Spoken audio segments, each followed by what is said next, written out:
নমস্কার বন্ধুরা, এই ভিডিওতে ক্লিক করে আপনি নিজেকে তৈরি করতে এসেছেন যাতে এই মহাবিশ্ব আপনাকে যা দিতে চায় তা আপনি নিতে পারেন, পেতে পারেন। হিমালয়ের প্রতিকূল পরিস্থিতিতে যে সাধু সন্ন্যাসীরা, যোগীরা থাকেন তারা কিন্তু এই রহস্যটা জানেন। তবে যেহেতু তারা এই মোহ মায়ার বন্ধন থেকে নিজেকে মুক্ত করে ফেলেছেন, তাই তারা নিজের জন্য কোনো ভৌতিক জিনিসের জন্য এই রহস্যময় শক্তিকে কখনো ব্যবহার করেন না। আজ আমি আপনাদেরকে বলতে যাচ্ছি যে কিভাবে এই ব্রহ্মাণ্ড কাজ করে, কিভাবে এই ঐশ্বরিক শক্তি কাজ করে, কিভাবে এই ব্রহ্মাণ্ডের এনার্জি কাজ করে, যা অনেক মানুষই হয়তো জানেন না। ল অফ অ্যাট্রাকশন কি, ল অফ অ্যাট্রাকশন কিভাবে সবার সঙ্গে থেকে একসঙ্গে কাজ করে, আমি আজ এগুলো আপনাদেরকে জানাবো। ল অফ অ্যাট্রাকশন নিয়ে মানুষ যা ভাবে এটা তার থেকেও আরো বেশি কিছু। এটা সহজেই বোঝার জন্য এই দুনিয়াতে অনেক রকমের উপায় রয়েছে। যখন কোন শক্তি খুব রহস্যময়, খুব জাদুগুরি হয়, তখন মানুষের পক্ষে এটা বিশ্বাস করা অত্যন্ত কঠিন হয়ে পড়ে। ল অফ অ্যাট্রাকশনের রহস্যে যখন ধর্মের কথা আসে, যখন এখানে গডের কথা আসে, ঈশ্বরের কথা আসে, আল্লাহর কথা আসে, তখন সবাই এর উপর সন্দেহ করতে শুরু করে। এই রহস্য নিজেকে একটা সায়েন্টিফিক দৃষ্টিকোণ থেকে নিজেকে বোঝায়। আজ আমি আপনাদেরকে এই রহস্যের ভেতরের কথা জানাবো, যা জানতে পেরে ওই সুউচ্চ হিমালয়ে বসবাসকারী যোগীরা তাদের জীবনকে এই ব্রহ্মাণ্ডের সঙ্গে যুক্ত করেছেন। তারা সেই দিব্য শক্তির সাথে যুক্ত হন যা আমরা কখনো কল্পনা করতে পারি না। তবে এটা এমন নয় যে আপনাকে ওই শক্তির সঙ্গে সংযুক্ত হতে হলে সেই হিমালয় পর্বতে যেতে হবে। আপনাদের মধ্যে অনেকেই এই রহস্যটি জেনে অবাক হতে পারেন, আবার কেউ কেউ এর ওপরে বিশ্বাস করে আপনার জীবনে যা চান তাকে আকর্ষণ করতে পারেন। কিন্তু এই ব্যাপারে বহু মানুষের মনে একটা প্রশ্ন থাকে যে আমরা কিভাবে সেই দিব্য শক্তির সঙ্গে কানেক্ট হতে পারি, ব্রহ্মাণ্ডের সাথে কিভাবে কথা বলতে পারি, বা এই পরমাত্মার সঙ্গে কিভাবে কথা বলতে পারি, আমি যা চাই সেটা কিভাবে পেতে পারি। কিন্তু যখন আপনি এই সমস্ত কিছুর মধ্যে একটা সম্পর্ক খোঁজার চেষ্টা করেন, আপনি লজিক্যাল বা ইললজিক্যাল হন না কেন, আপনি একজন আস্তিক বা নাস্তিক যাই হন না কেন, আপনি কোনোদিনই অস্বীকার করতে পারবেন না যে আমরা সবাই ওই শক্তির থেকেই তৈরি হয়েছি। এমন কেউ তো আছেন যিনি আমাদের সকলের স্রষ্টা, এই শক্তিই সবকিছু তৈরি করেছে। আমাকে, আপনাকে, আমাদের আশেপাশে সমস্ত কিছুকে সৃষ্টি করেছে। আর যিনি সমস্ত কিছু সৃষ্টি করেছেন তাকে আমরা আমাদের পরম পিতা বলে ডাকতে পারি, ঈশ্বর, আল্লাহ, গড বলে ডাকতে পারি, মা বলে ডাকতে পারি, বাবা বলে ডাকতে পারি, অথবা যা খুশি সেই নামেই তাকে ডাকতে পারি। কিন্তু এই শক্তি এতটাই শক্তিশালী, এতটাই পাওয়ারফুল যে এটা সব সময় আমাদের চারিপাশে থাকে। এটা আমাদের প্রতিটি পদক্ষেপের উপরে নজর রাখে। এই এনার্জি সব সময় আমাদের উপর নজর রাখছে। এখন এর অর্থ কি? এর অর্থ হলো আপনি যখন প্রার্থনা করেন, যখন আপনি কোনো কিছুর জন্য আপনার ইন্টেনশনকে সেট করেন, যখন আপনি আপনার ইচ্ছাকে শক্তিশালী করেন, তখন আপনি আপনার জীবনে যেটা চান সেটাকে ভিজুয়ালাইজ করেন, কল্পনা করেন, যাতে এটা আপনার জীবনে সত্যি হয়। আর ওই ভিজুয়ালাইজেশন, ল অফ অ্যাট্রাকশনের নিয়মকে ব্যবহার করে আমরা টাকাকে ম্যানিফেস্ট করতে পারি বা ভালোবাসাকে আকর্ষণ করতে পারি। আপনি আপনার জীবনে যা চান তাই কল্পনা করুন। এইটা বোঝা খুব দরকার যে এই সিস্টেম কিভাবে কাজ করে, আমাদের ব্রহ্মাণ্ড কিভাবে কাজ করে, কি করে তিনি আমাদের কথা শোনেন। এটা খুব অল্প সময়ের মধ্যে অনেক মানুষ এর ক্ষমতা বুঝতে পেরে তাদের পছন্দ মতো জীবনযাপন করতে পেরেছেন। তারা তাদের জীবনে যা চেয়েছিলেন সে সমস্ত কিছুই পেয়েছেন, নিজের স্বপ্নকে সম্পূর্ণ করেছেন, নিজের এমকে পূর্ণ করেছেন। তারা আধ্যাত্মিকতার সঙ্গে তাদের জীবনে অলৌকিক ঘটনা ঘটতে দেখেছেন। তারা সমস্ত রকম বিভিন্ন বিষয়ে সফল হয়েছেন। আর এটা কেবল তারাই নন, কারণ যে কোনো মানুষ ব্যক্তিগতভাবে এটাকে ব্যবহার করতে পারেন। কিন্তু যখন এই স্বতন্ত্র শক্তিটা সম্মিলিত প্রচেষ্টায় পরিণত হয়, অর্থাৎ যখন একজন মানুষের কাছ থেকে শুরু হওয়া এই শক্তিটা একই পৃথিবীতে ধরাতলে বিভিন্ন লোকের দ্বারা ব্যবহৃত হয়, তখন আপনি বুঝতে পারেন যে কিভাবে এই শক্তিটা কিভাবে পরমাত্মার শক্তির সঙ্গে মিলে কাজ শুরু করে। আমি জানি উদাহরণ ছাড়া এটা বোঝা একটু কঠিন। আসুন একটা উদাহরণ দিয়ে পুরো ধারণাটা বোঝার চেষ্টা করি। দেখুন, গায়ক হবার স্বপ্ন দেখে এমন প্রতিটা গায়ক কোনো না কোনো গানের কম্পিটিশনে যান গান গাইতে। তবে আপনিও এটা খুব ভালোভাবে জানেন যে তাদের মধ্যে কেবল একজনই বিজয়ী হন। কিন্তু যিনি বিজয়ী হন, কেবল তার কণ্ঠই কি সেরা কণ্ঠ? তার চেষ্টাই কি সবার থেকে বেশি হয়?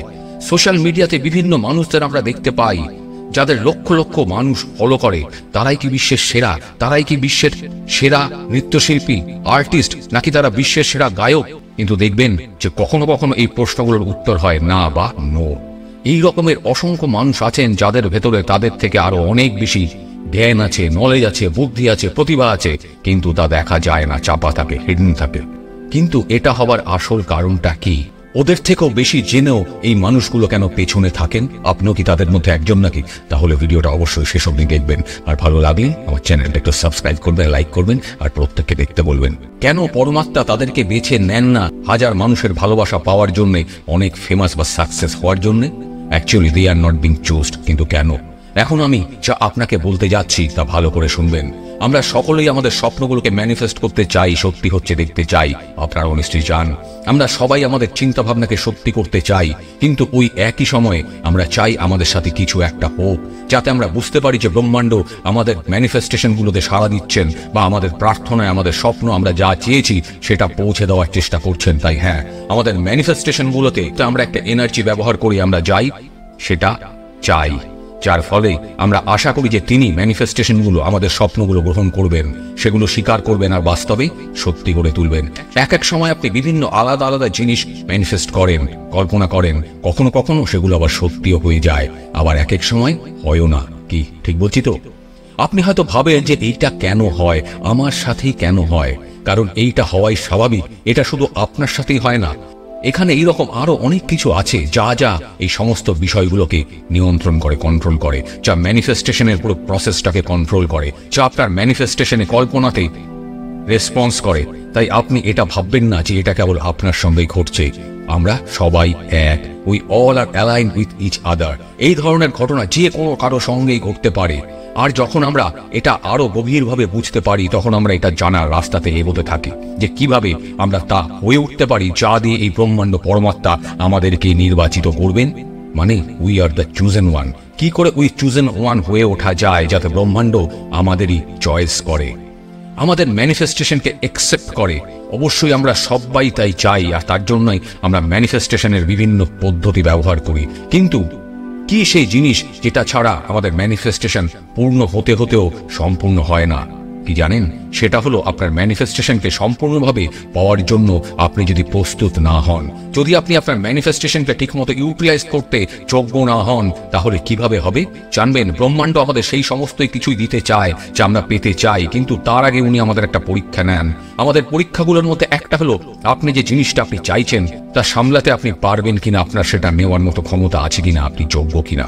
অর্থাৎ আপনি যদি নিজেকে সক্ষম করেন যে জিনিসটা চেয়েছেন সেটা সঠিকভাবে সামলাতে বা পরিচালনা করতে পারবেন, তখনই ব্রহ্মাণ্ড বুঝতে পারবেন যে আপনি প্রস্তুত, আর আপনার মনের ইচ্ছা পূর্ণ করবেনই করবেন। যেমন বললাম যে ব্রহ্মাণ্ড আমাদের পরীক্ষা করে, কিন্তু ওই পরীক্ষাতে পাশ কিভাবে করবেন এটা কিন্তু কোনো স্কুল বা কলেজের পরীক্ষা নয়, তার থেকে সম্পূর্ণ আলাদা।